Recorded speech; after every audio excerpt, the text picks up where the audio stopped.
Menurut saya gini, jangan kita itu menempatkan seseorang ngelihatnya hanya dari sekarang. Harus ada dong kelihatannya ya, track recordnya bisa dilihat. Kalau saya dari pertama saya udah nggak yakin gitu loh. Itu bisa tanyakan Mega. Terhadap Jokowi. Iya, sebetulnya saya nggak enak. Ini kan presiden kita pun masih presiden kita ya. Iya. Udah bilang bahwasanya licik mungkin ya. Gitu. Iya. Tapi kalau cerdas itu, kecerdasan itu biasanya kan harus ke wilayah positif ya. Iya. Kalau dia memang kelicikannya tinggi, jadi memang betul-betul dia tahu. Semua saya sudah rekord semua. Sehingga saya bilang sama Mbak Mega, please be careful gitu. Hari pertama aja dia sudah lonely ya. Nggak peduli apakah Prabowo nanti akan berjalan sesuai dengan keyakinan kita, baik Mas Eros atau saya. Tapi yang penting adalah kita yang harus bergerak untuk itu menjaganya. Lebih penting menurut saya. Ngapain kita juga determinasi gerakan kita kan tidak ditentukan oleh angka yang dia akan tampilkan, tapi bagaimana justru sekarang menggalang teman-teman kita yang yakin tanpa harus kebencian dan marah-marah yang nggak bermutu itu gitu ya. Tapi bagaimana kita duduk bersama ya di satu pemahaman dulu gitu. Ini mau aja kemarin aja kita duduk bersama ya. Lihat aja kayak begitu ya. Tapi yang jadi masalah begini, kan kita kan ingin coba, misalnya kita balikin, misalnya kalau melihat tren pemerintahan sekarang, ini sebelum dilantik aja sudah berbondong-bondong itu Gerindra itu menguasai BUMN itu, mulai dari Komut, kemudian Mind ID, Komut Pertamina, Komut Pusri, kemudian macam-macam ini, padahal belum dilantik itu. Kita lihat aja, itu juga satu hal yang jadi pertanyaan ya. Karena memang juga apakah itu juga kesadaran bahwa memang dilakukan oleh rejim yang lama ya, sehingga untuk wipe out gitu ya. Karena yang berkuasa tidak mau dikendalikan oleh, dia sudah menunjukkan di koin yang lain melihatnya bahwasanya menghapus bayang-bayang atau bayangan raja lama itu mungkin salah satunya dengan upaya itu, siapa tahu. Atau membangun keserakahan baru, itu kan satu hal yang masih jadi pertanyaan. Sehingga menurut saya memang ini satu pertanyaan yang cenderung mengkhawatirkan ya. Tapi bukalah sedikit kemungkinan juga yang lain. Ya. Sehingga kita, kenapa kalau saya gerak saya kan tidak determined by them gitu kan. Determinasi ada di tangan saya. Sehingga gerakan ini harus tetap kita yakinin bahwa apa yang kita yakin bahwa Indonesia dengan ini nggak benar ya harus kita yakinin nggak benar. Saya pun disogok apapun, mau di apapun, kayak kemarin saya telepon sama Ara juga, saya bilang it's your personal problem saya cuma ini kok, saya bilang gitu ya. Jadi kita harus pisah-pisahkan lah ya, nggak kayak Ara dimusuhin sama teman-teman, itu urusan mereka lah ya. Urusan saya bukan itu, urusan saya lebih jauh dari itu ya. Maksud saya my concern is about my nation itu kan. Mas Eros, ini mungkin kita udah akhir-akhir, indikator ya kalau kepercayaan Mas Eros itu on the right track terhadap Prabowo apa? Ada 1-2 you name it mungkin. Berapa ada 1-2 indikator yang kemudian ini jelas nih arahnya. Misalnya di mana? Dia satu yang kalau bilang komet itu iya. Enggak, maksudnya tindakan yang bisa kita katakan sebagai sebuah indikator. Dari yang kecil-kecil aja. Dari yang kecil. Kalau yang besar kan dia di wilayah apa kan saya nggak ikutin tiap hari. Jadi nggak mungkin saya bisa ini kan. Karena hal-hal yang juga mungkin jadi catatan minus juga ada, ya kan. Tapi gini deh, kalau dia, saya ada teman datang mengatakan A yang benar, dia betul-betul fight untuk itu. Jadi tidak cuma janji-janji harapan palsu itu enggak, dia lakukan betul. Itu yang saya tahu saya ya.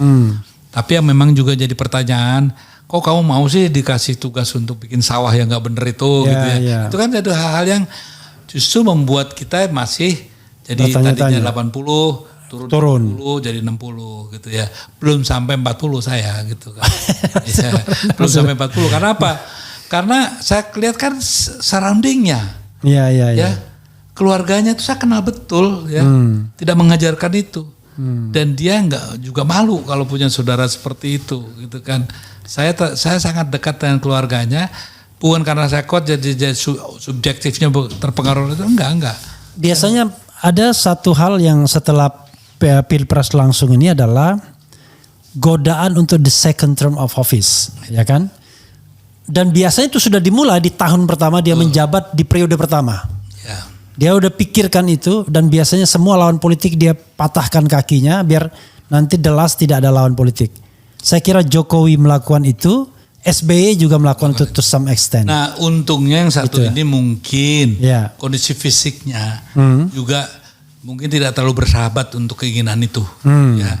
Sehingga mungkin dia akan mengambil langkah yang bisa saja tidak seperti Jokowi yang masih dalam kondisi yang berbeda. Oleh karenanya saya pikir kok satu hal ya memang semua bisa terjadi. Saya juga makanya nggak berani mengatakan ya bahwa memastikan ataupun sok tahu memberanikan diri mewakili seolah-olah kata begitu enggak. Saya bilang cuman apa sih satu harapan dari seorang teman ya. Oh saya mengenal sayang deh. Gue kan tahu lo nggak gitu lo jangan gitu dong gitu kan. Lo jati diri lo aja, lo jadi lo sendiri deh, gitu kan. Kan sebagai teman gitu harapannya ya. Nah. Yang saya tahu lo kan nggak gitu. Masa lo gara-gara jadi begitu? Gitu. Yang begini kita butuhkan di publik, tidak hanya di belakang. biar publik ada guidance ya kan. Loh, Mas Eros ngomong begitu. Mas Eros ini orang yang tahu betul Prabowo itu seperti apa. Kan kadang-kadang banyak orang kalau dia kenal baik ngomongnya di belakang layar doang. Dan kita tidak tahu progresnya apa kan. Tapi kalau di depan publik kan ada sesuatu yang bisa kita pegang. Saya sudah menyampaikan kepada Prabowo begini. Ini contohnya nih, terakhir ya. Ya. Waktu di malam itu saya ngomong sama dia, demi Allah Mas Eros, bukan gue yang bunuh orang-orang itu. Mungkin karena gue nggak bunuh gue dipecat gitu. Ya kan? Si itu tuh, cuma saya nggak, ini nggak etis ya, jangan. Si itu dia itu semua. Mas Tan tahu kan yang saya ditelepon sama pasukan dia kan untuk merilis si Desmond Haryanto kan saya langsung yang deal sama mereka. Gitu. Gimana Desmond harus kalau diturunkan nggak boleh nengok belakang, Haryanto harus dijemput begini, nggak boleh ngomong begini. Saya semua yang deal sama mereka. Lo tau kan Mas, gue nggak bisa nembak katanya. Orang yang nggak bersenjata gue tembak nggak mungkin Mas. Itu melanggar konvensi Geneva, dia bilang. Gue ini militer yang punya aturan gitu. Ya gue nggak bisa. Konsekuensinya gue begini kalau dipecat gara-gara itu. Ini omongan dia. Ya artinya dalam hal ini banyak orang yang tidak mendengar pernyataan itu langsung loh ya. Demi Allah bukan aku Mas. Kan gue ini dipecat gara-gara gue gak bunuh abisin. Diperintahkan selesaikan ya gue selesaikan dengan cara gue. Dia bilang gitu. Ya, tapi si itu tuh pasti. Si itu. Jadi kalau ada yang hilang bukan gue lagi tuh Mas. Gitu. Jadi hal ini kan banyak yang terselubung. Karena yang buruk itu di bahwa itu PR politiknya. Sangat buruk menurut saya ya. Juga di Mbak Mega juga kan gitu kan. PR politiknya jelek sekali menurut saya gitu kan. Tapi kalau di Jokowi PR politiknya jago tuh. Pinter dia. Mengolah dia tahu zaman medsos perkembangannya gimana. Ya mungkin bedanya adalah Jokowi orang yang mau mendengar masukan. Masukan konsultan komunikasi politiknya. Tapi Mbak Mega sama Prabowo orang yang tidak mau mendengar orang lain. Ya saya rasa itu salah satu juga hal yang. Atau orang gak berani menyampaikan. Ya yang ini kan satu. Sebetulnya apa ya. Ya sebenarnya saya gak enak. Ini kan presiden kita pun masih presiden kita ya. Ya. Sebenarnya bilang bahwasanya licik mungkin ya. Gitu. Iya. Tapi kalau cerdas itu ya. Kecerdasan itu biasanya kan harus ke wilayah positif ya. Iya. Kalau dia memang kelicikannya tinggi. Jadi memang betul-betul dia tahu gitu. Walaupun dia punya kartu as dia bilang wah kok kartu saya cuma 2 semua nih. Iya. Gitu.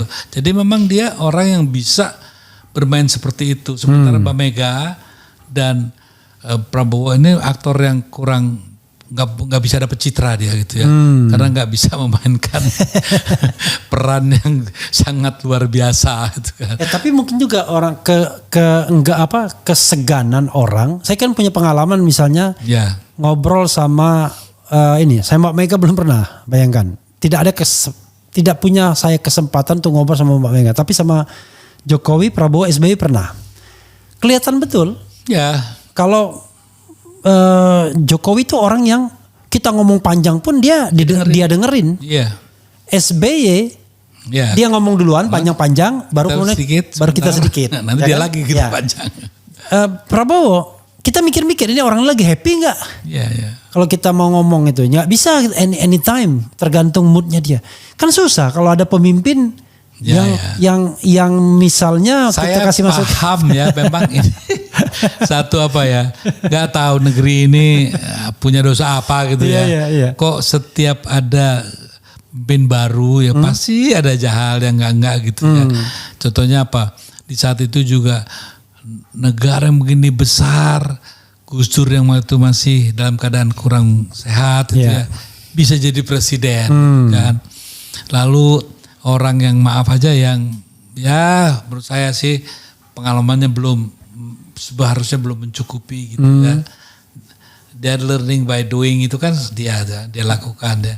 Tapi pada saat jadi presiden pertama kan kayak Pratekno. Kan Anda juga pernah jadi staf susnya. Iya 4 bulan. Kan? 4 bulan. Iya banyak blendernya kan kayak gitu. Saya juga membantu dia cukup baik gitu ya. Tapi ya sudahlah. Menurut saya gini. Jangan kita itu menempatkan seseorang ngelihatnya hanya dari sekarang. Gitu ya. Harus ada dong kelihatannya ya. Track recordnya bisa dilihat. Kalau saya dari pertama saya udah nggak yakin gitu loh. Itu bisa tanyakan oleh Mbak Mega. Terhadap Jokowi. Iya, saya nggak yakin. Karena apa? Karena menurut saya karena juga belajar masalah acting segala gitu kan. Saya lihat ada hal-hal yang tulus, yang tidak, apa kan bisa terbaca dengan baik gitu kan. Dan saya tanyakan kepada orang dekat saya, cara saya menyelidikin orang kan tidak langsung gitu aja. Saya selidikin ininya orang pegawai dekat-dekatnya, teman dekatnya, semua saya sudah rekord semua. Sehingga saya bilang sama Mbak Mega, please be careful gitu. Dan hari pertama aja dia sudah lonely ya. Waktu dia memberikan kekuasaan itu kan jam 7 pagi yang 2014 itu kan. Wah semua pada ngumpul di Kebagusan. Baru jam 8 aja semua udah kosong. Yang tinggal anak saya, terus si Rini sama Kapolri yang dulu tuh